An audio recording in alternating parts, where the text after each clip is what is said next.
Hello, my friends. I'm grateful to greet you at this Christmas time along with my friend Claire Fisher, a student who's involved in the mountain, communicating with you and others the joy of this season.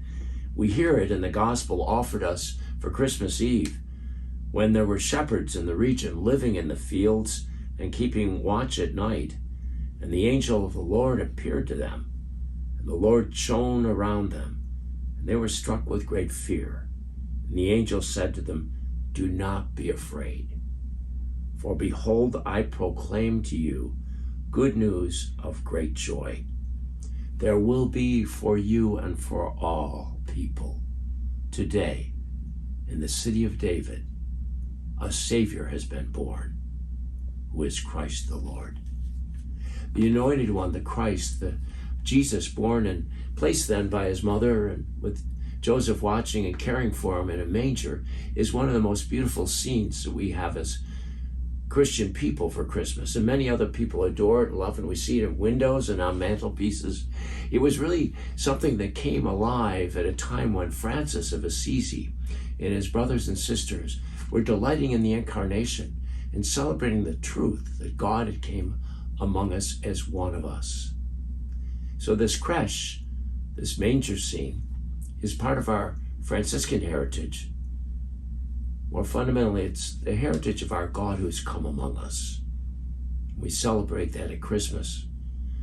A little bit as the Franciscan life was growing and we were committed to a life of poverty and simplicity, Francis was among his brothers at Christmas time, and they were holding back on food and maybe holding back from each other.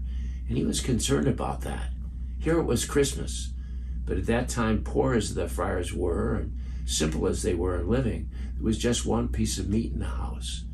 Yet Francis, on this Christmas day, went over and picked it up and rubbed it on the walls and said to his brothers, who were shocked, I'm sure, even today on Christmas, even today then, the walls should be able to eat meat.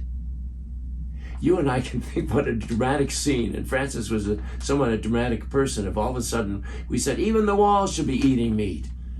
And then we might more really say, who else needs the food of our joy, the company of our love, the extension of our happiness, and the gifts we can give them this Christmas?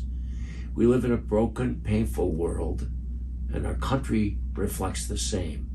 And yet you and I have this God who has come to us, who appears to us. And the angels say to you and me, my friend, at this Christmas time, do not be afraid. You are anointed. The Christ has come to you. Go out and rub the love of God on walls and in the company of others and celebrate. Merry Christmas from the whole mountain family.